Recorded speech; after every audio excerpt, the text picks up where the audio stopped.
No worries. Yeah, well, once again, thank you for making time. It's a real pleasure for me to be chatting with you. Well, thank you. I appreciate you having me on. I was watching The Bellkeeper, and what really struck me about this, and I was very happy about, is that it throws back to so many fun classic horror movies. There's stuff like the Blair Witch in there. There's a bit of Evil Dead. There's some Buffy, Yep. and it's quite different to what we're used to seeing you in. Firstly, are you a horror fan in general? I have been, I mean, since Friday the 13th, actually Halloween. Let's go all the way back to Halloween, my junior year in high school. One of the first times I ever smoked a little weed and went and saw that movie, and it scared the living shit out of me. And I think I kind of got hooked from that point on to a lot of that, but I certainly never saw myself at that stage of my life ever being in a horror film. And now I've gotten a chance to do a couple. So Hank was a fun character to play. I think of all the films I've done and where they want me to get emotional in front of a camera, which is a weird thing for an athlete Mm-hmm. who's been stuffing his emotions to the side for years and staying laser focused on what I trained to do. That was the first time I really felt like I got there. You Mm. know, my daughter, this ghost of my daughter standing in front of me who'd been murdered and all of that. I don't know. There was some other things going on in my personal life that day, I think, that allowed me to access some of those emotions. Um, but I really liked Hank. Hank was an interesting character. And you think you're looking at one thing with that movie, and then it kind of turns into something completely different. And I liked that. It was really fun. Yeah, I'm glad you mentioned the emotional stuff, because that's what really struck me about this. Like, I was going to ask you, where does your mind go? But like, did that catch you off guard? No, when you got so emotional? Reeling it back in was a challenge after that scene. I'll be honest. And I had a stepfather that was in hospice at that time. I'd been talking to my sisters on the drive up. It was about an hour and a half drive up from L.A. to San Clemente, where we were filming. Mm-hmm. And I think those emotions were kind of right on the surface after that. And that scene was that night, so it kind of worked out in some ways. Yeah, it was a little strange to really get all the way there and then kind of have to reel all that back in and Yeah. and be a normal person for the rest of the night. I mean, I guess you're not expecting that to happen. So I'm wondering also, like, you must get a lot of scripts thrown your way. What was it about this movie that caught your attention and made you want to do it? Um, I think the way it shifted, you think you're looking at some sort of weird slasher flick, and then Mm. it turns into this thing with a whole bunch of heart and soul, and some backstory and Mm-hmm. some history, which was interesting too. That's what appealed to me, Yeah, right. for sure. Yeah, and if I'm not mistaken, and correct me if I am, the movie was like, some of it was shot before Colton Tran came on as director. Is that true? Uh, I have no idea. I only knew Colton the whole time I Okay, was on set. It cool. was Colton. So, All right, um, yeah, there you go. I I am don't know any of corrected. that backstory. So, That's all right. That's all right. You kick some serious ass as a demon slayer. What kind of direction does he give you? I don't know what a director would tell a demon slayer to do. well, I think, I mean, what got me in the door of acting was the physicality that an MMA fighter brings to some of these characters, Yep. and this certainly no different with Hank. So, doing the stunts and doing the fight scenes. Now, I got to swing a double-headed battle axe in Scorpion King too, but you know, I think that was the part I brought to it. And then Colton knows the horror genre so well Mm-hmm. and knew exactly what he wanted to capture and what those scenes needed to tell the story the way he wanted to tell it. Yep. So I really felt comfortable with him. I could relax, do the stunts the way the coordinator wanted me to do them, and and and tell the story the way Colton wanted to tell it. I Mm-hmm. think that's why it worked. Yep, for sure. The action itself, like, you're going up against different kinds of characters to what we normally see you in things like, Expendables Yeah. and all that. Like, was there a different kind of discipline? Did you have to hold back a little bit when you're dealing with people that not as physically built as you? Well, I think that's one of the first things you have to learn as I transitioned from fighting and throwing real punches. And my very first feature film was Cradle to the Grave with Jet Li and DMX. Hell And yeah. I have a fight scene with Jet Li, and I'm supposed to throw a big right hand at him. And his whole shtick in that movie was he keeps his hand in his pocket. He doesn't really want to fight anybody, and he's supposed to just get out of the way.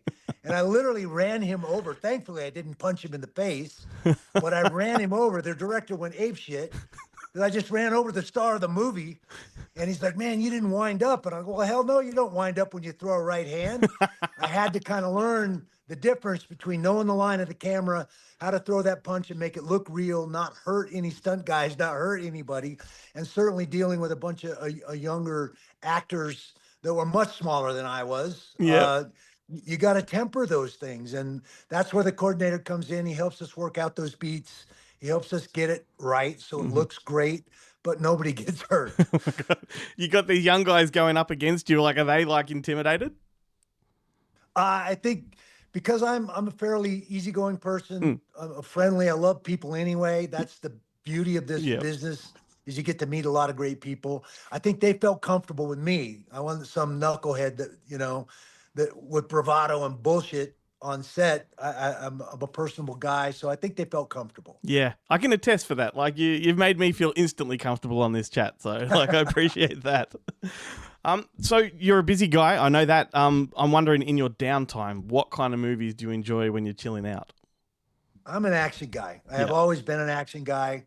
I mean, for me to be able to be in a film with Sylvester Stallone, are you kidding me? I mean, talk about a pinch me moment. Yes. Like, what the hell am I doing here? But it was amazing. And no better guy to be on a set with and be in Video Village with, watching the way he works, especially, Expendables 1, where he wrote, directed, and starred in that film. So watch a guy like that operate, who's been at the top of his game for well over 30 years. There was no better place for me to be. But that's still the genre that I like. And again, that physicality that I bring to those roles, that's a natural fit. But as a guy that wants to be challenged, that wants to step outside of that box, playing a role like Hank, where there is some emotion and there is some feeling and all those other things that go into playing a character and finding a way to relate to this character and tell the truth. At the end of the day, you're trying to find a way to tell the truth. Yeah, for sure. I'm really glad that you said action is your favorite genre, because you're in one of my all-time favorite films, and that would be Red Belt. It's an absolute banger. I fucking love it. I'm wondering, what's your favorite fight movie? Oh my gosh, I've been sitting at the ranch here for a couple weeks, just getting some downtime before my schedule kicks off. I just rewatched Extraction 1 and 2. Yeah. I just rewatched Sicario 1 and 2. Oh my God. Yes. I mean, and again, as a former soldier, somebody who wore that uniform, took that oath, to see these kind of tier 1 operators in these situations come to life and tell those stories, and the tactical and technical aspects of those films were astonishing. They were fantastic. So that's definitely the kind of stuff I get into.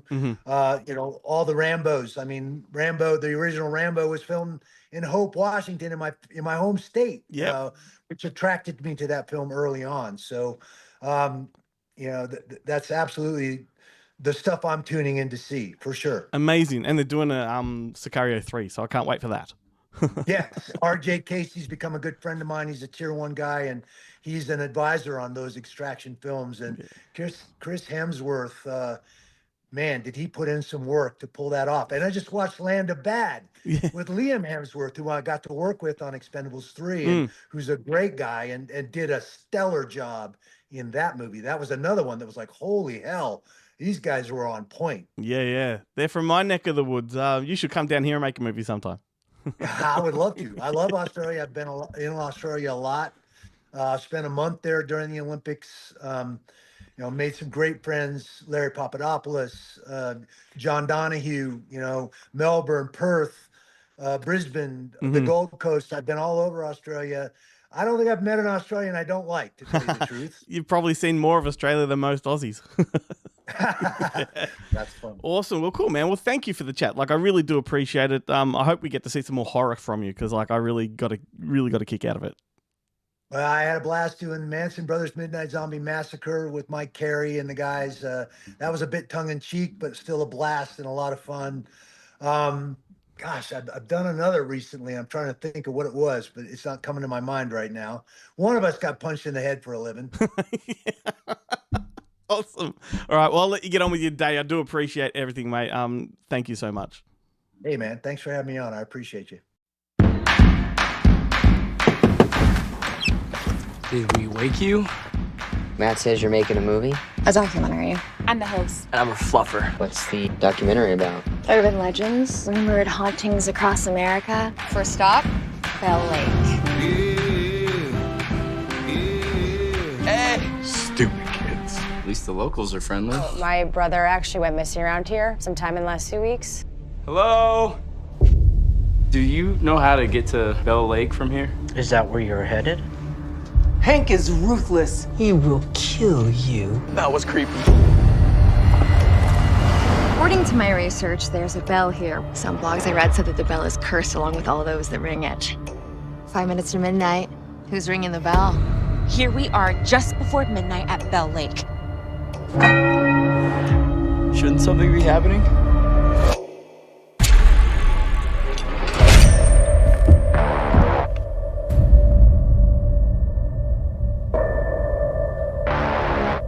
Admit it. You're scared. I'm not scared.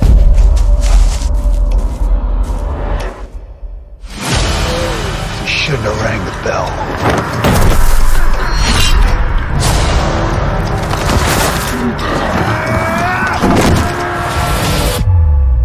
We have to go right now. What is going on? What is happening?